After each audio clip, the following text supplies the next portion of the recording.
Hey everybody, welcome back to Simple Astrology with me, Tara All. We have made it in this series halfway around the wheel. Last time we finished up with Virgo, which is the last of the first 6 signs of subjective awareness. And we move now to Libra, the first sign in the upper hemisphere or half of the zodiac wheel that literally opens the door into objective awareness, meaning seeing the world outside of just our own little paradigm. Not that that ever stops because we're human, but the idea with Libra is to see other people, to see life in its own right, and to choose to partner with other people and to partner with life. Libra is very much a sign about relationships, but to the basics before we get into that. Libra is an air sign. Air signs are very focused on intellectual and social development, intellectual, social realm of life. Libra is a cardinal sign, which means it initiates something. And in this case, it initiates us into the half of the wheel of objective awareness, but it also initiates us into relationship, into what in its healthiest form is two individuals, which we can call Aries, two complete me and you, come together to make a we. And so Libra is very much about partnership. Whenever we talk about relationship and partnership, I mean, you know, the old cliche thing, being like saying you complete me, or I found the person that's gonna like fill in my missing pieces, or that sense of lack I have, someone, I find someone or something that's going to suddenly make me whole. That's a shadow side of Libra, that we can look in other people to give us what we want or what we perceive that is lacking in ourselves. But at its healthiest expression, it's two full beings that come together and say, hey, what can we do together? So it's not like the two make one complete thing. The two make a brand new thing. They make a relationship entity. Any relationship that you're in, there's 3 things going on. There's you, the person you're in relationship with, and there is the relationship entity itself, the third thing. It's not 1 + 1 = 2 with relationships. It's 1 + 1 = a third.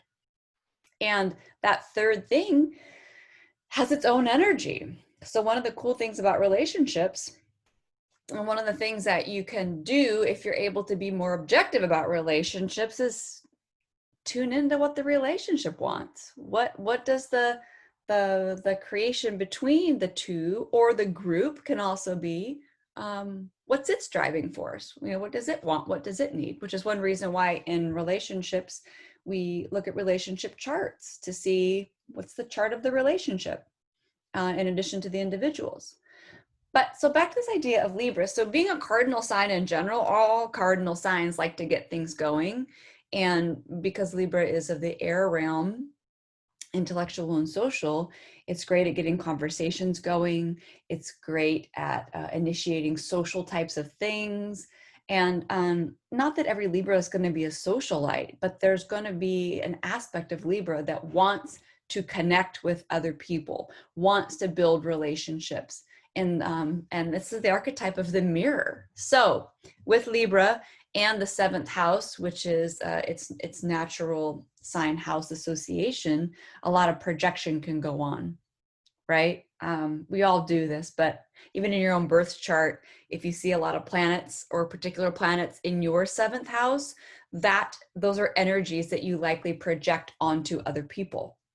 And what that really means is that we take something that is inside of us and we externalize it, and most of the time pretend that it's not us, but to learn about it, right? Because Libra, the great mirror, is letting us see more of who we are through who we have relationship with. So a great Libra exercise for all of us is pay attention to all the things you're choosing in your life. You know, Libra gets we give Libra a rough time.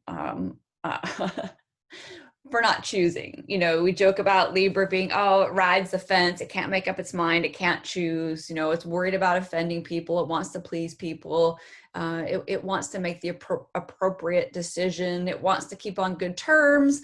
And so it just can't decide, you know, what might happen if I choose this versus this. So then it just stays here and rides the fence, which is a very uncomfortable position. Libra is ruled by Venus. Ultimately, Venus wants to choose.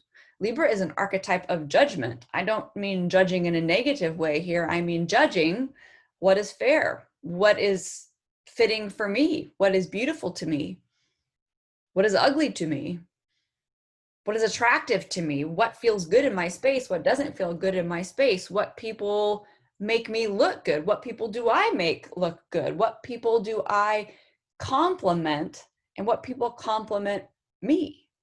So you can see how there's this natural association with all that energy with the arts, right? And whether this is the arts of diplomacy and art of relationship, or whether it's the art of working with paints on a canvas, any type of art, it's about the relationship between things and the balance between things and the contrast between things. You know, I just wrote down only a very few notes about Libra when I was thinking like, it's time for me to get back and do another simple astrology, because I've been kind of tied up in a lot of stuff. I've been feeling currently right now, and I know you may be tuning into this way when this has passed, but right now Mars just turned retrograde in Aries. So the energy for everybody has been like, kind of like with the gas pedal jammed on, but not always going somewhere. So even if you're not going somewhere, there's kind of been an agitation, a frustration of energy. And now that it just turned retrograde, Wednesday, turned retrograde just a couple days ago, now we're kind of in this position of thinking of how do we want to use our energy. And so some of us might feel tired, we might feel irritable, we might feel, you know, like there's a lot of shooting from the hip without a lot of thoughtfulness.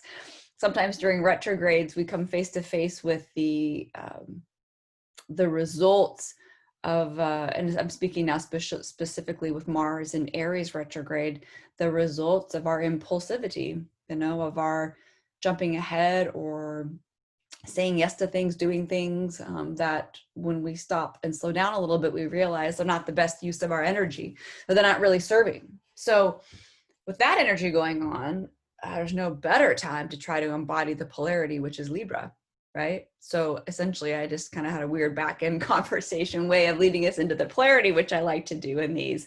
If Libra is the we, if Libra is the relationship, if Libra is the cooperation, the collaboration, the union of things coming together, then you know, Aries is the individual. Aries is the me, Libra is the we.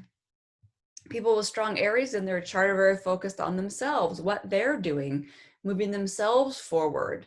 And like I said in the very beginning of this, without a strong me, I don't have anything or much to contribute to a we. So I think it's Nunu Michaels who says Libra is two Aries dancing. You know, that's like the beautiful part of this. So Aries, though, on its own, it's rough, you know, it's not refined. It doesn't always say things that sound very pleasant. It doesn't always take other people's opinions into consideration or even listen to them. It can be very subjective in its nature. It's direct, it's blunt, it's raw energy. It's hot and fiery and active. And Libra, you know, it looks for a level of refinement. It looks for social graces. It wants there to be an ease and a harmony to things. It doesn't like the feeling or the sound of things going against the grain. You know, and Aries is kind of famous for being that one dissonant note, or you know, the one disruptive force, because it's trying to get itself unstuck from where it's been partnered in. And like we can think about this as like Aries ultimately being partner tied in with family, with society, with expectations, with all this. And what Aries wants more than anything is to break free and just do me. And the polarity, of course, is that coming together and being a we.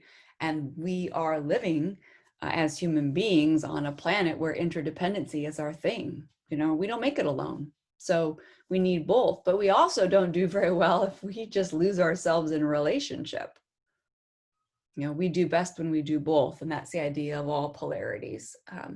I can be me, authentic me, show up as me, hold my own, go my own way when I need to, while also listening, cooperating, and bringing resources together and learning from others so I can actually be a better me and contribute to a better we.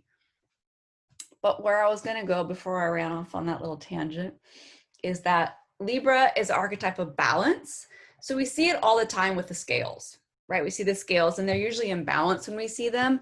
It would be much more accurate if those scales were tilted like this, because Libra is an archetype of coming into balance.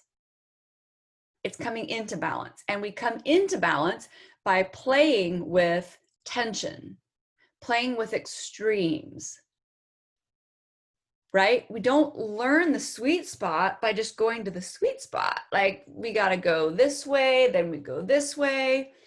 You know, if I'm creating something artistically, maybe I use too much of this color, maybe I take too much color away and then I got to rework with it. Or maybe I realize, that green doesn't really go very well with that blue. It's not what I had in my mind, rework it. It's the same with ourselves and our relationships, you know? So this idea of Libra is working with the tension, working with the extremes to come into a sense of balance. And that sense of balance is always different because, you know, my balance here sitting at my little workstation by myself feels really different when I'm trying to feel a space of balance with my mother, for example, or with my partner, you know, when we're just hanging out doing something. Different people, different situations, different places, different things need different levels of balance and harmony. Libra is so wonderful at kind of sussing out what will bring that harmony. You know, what adjustments and alignment, or what change, and even little things like the inflection in your voice or what you wear to a certain event or a party, because that has something to do with the overall balance, harmony, and even aesthetics of things, which matters to Libra, right? I have so many Libras in my life. I have Aries rising, so Libra's on my descendant. And for those of you who know more about astrology, I also have Uranus in the 7th house in Libra, and I have Pluto in Libra in the 6th house on the cusp of the 7th house. So I'm attracted to lots of Libras, Libra energy in general, lots of Libra friends. When it gets Libra season, you know, all the reminders for birthdays go off like crazy on my computer and in my phone. And it's taken me a long time really to recognize some of the richness in Libra. And what I mean is that what an art it is to love each other, what an art it is to even set a beautiful dinner table, what an art it is to have a conversation that has this like beauty to it, that helps bring you back to your own center, that for a moment lets you feel ease. And that doesn't mean there's not moments that are not. Of course, there have to be with finding the balance, but that feeling of that moment when you come into balance, or like a great Libra therapist, right, who can sit down and do couples therapy and just help the people find middle ground. Do you know, Libra's wonderful at helping to find middle ground. Yeah, that and little things. I have one Libra friend, he's a photographer, and he's always just sharing his photos with me. You know, not even a story attached, just beautiful images. And they take me to a different place. They give me a different glimpse of life. And so there's this beauty in using all kinds of visual imagery to help us see more of what we are and who we are and what life is. And with Libra, you know, if you can open yourself up to really seeing yourself in other people, it's very, very revealing. Meaning, like, as you are shifting, growing, more unraveling into more of like what you are naturally, you attract different things around you. So when you pay attention to your choices, pay attention to the colors you choose, you know, the clothes you wear, the people that you choose to interact with, even if they seem to drive you crazy, like you're choosing everything in your life. You know, that's like the harsh reminder, which starts to be funny over time when you recognize that you're choosing exactly what you want all the time. Now, you may like it or not like it, is really not the point, but pay attention to what you're choosing, because it is a mirror into yourself. Now, while at the same time, it also is a mirror into someone and something else.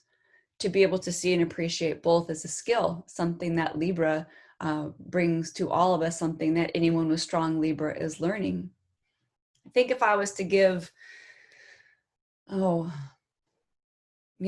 no one like a Libra. You show up for something and they just make you feel comfortable. There's a charm to Libra, brings you your favorite beverage, knows when you need a refill, chooses the food you like, has just the right music, knows the right word to say, invites you, to the perfect thing. And it kind of can create like it's like a little escape sometimes from life, or an entry into a level of life that, at least for someone like me with an Aries rising, doesn't always feel that way. Yeah, there's something about that refined, so here's the thing with Libras too. They may not be an artist in the traditional sense of the word, but they are an artist. Libra is, like I said, the art of love, the art of relationships, the art of learning to love. Everything in life at some level with Libra is an art. And so we would just think about what that means and what that is for us. So a couple other things before I wrap up here. Libra also is very much associated with fairness, but fairness is a very subjective thing. When I was in junior high school, I remember saying to one of my teachers, "Oh, Mr. So-and-so, that's not fair."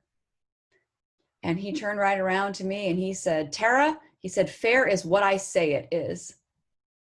And I never looked at fair the same way after that. My parents were always like, they did try to be very fair, give my brother and I equal things, right? So fair kind of became this fair, my idea of fair became an expectation. Well, fair is a big, big subject. And if you're a Libra, or if you're working with a lot of Libra, it's something you want to dig in with. But the most important part is to be fair with yourself. Whatever that means for you, you get to decide what that is. And in relationships, fairness, that there's an idea of equality with Libra, but it's not equality in two things being the same. It's different things being equally important, equally valuable. So for example, in a relationship, a Libra way to do it at its healthiest is both people equally contributing to the relationship. That doesn't mean a 50-50 split in the middle of like mundane duties. That means that both people are equally contributing very close to equal amounts of energy to the relationship. How they do it may be different. And that's the cool thing about Libra.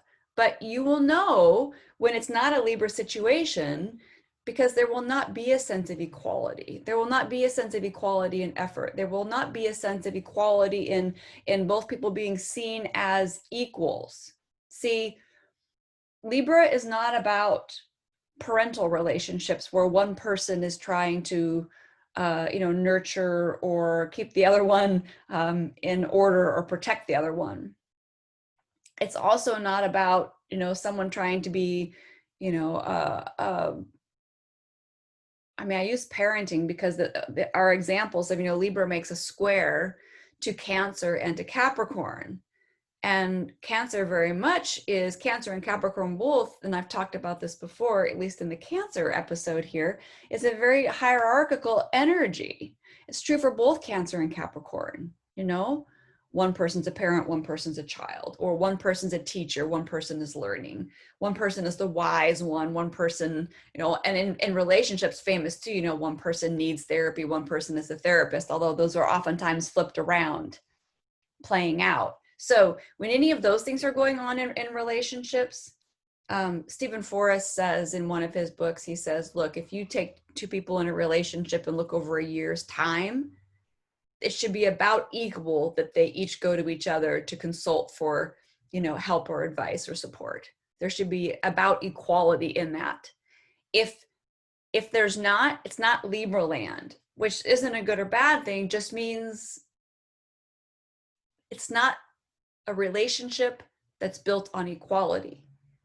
So if you know that Libra is important to you, if you know that it's part of your more revealing what you are and how you are, then those types of equal relationships are what you're looking for. And to have the courage to step up and say something when it's not the case. And oftentimes by the time we realize, we're down the road in a bunch of relationships that we've been over compromising for a long time, that really aren't equal. And those take some honest conversations, and that this takes the polarity point of Aries, the courage to step up and say, wait a minute, this isn't enough for me, or I have been giving too much and I need to find a way to come into balance. And then you need to be the one to make the shift. And then you give the other person space to see if they want to work with you. The only way you know if someone's going to meet you, halfway is if you give them space to do it. If you always fill in the gap, which can be very much of a Libra thing, if you always do a little too much, do a little more, it may make you feel okay temporarily because you don't have to feel the gap and you maintain the connection, but you'll never know. You'll never know if that person really wants to meet you halfway. And that's what Libra's about. Whether it's in a debate across the table, whether it's in an intimate relationship, whether it's sex, whether it's just a close friend, you're looking to meet each other in the middle, meet each other as different but equal. Which is why Libra is really so good at bridging people. They can be the one in a meeting that can bring things together. But most people aren't going to come together if they don't feel that they have an equal voice, if they don't feel they have an equal seat at the table. So, all right. I think that's enough for Libra today. There's always a million more things to talk about each archetype, but that's what's on my heart right now for Libra. As always, thank you for joining me here. I'll keep going till we get through the 12 signs, and then we'll figure out what comes next. If any of you have suggestions for what you would like me to share, I'm super open to it. I'm enjoying just the kind of open structure of just meeting you here in this space whenever you show up, but love your feedback too. All right, you guys, take care and see you next time.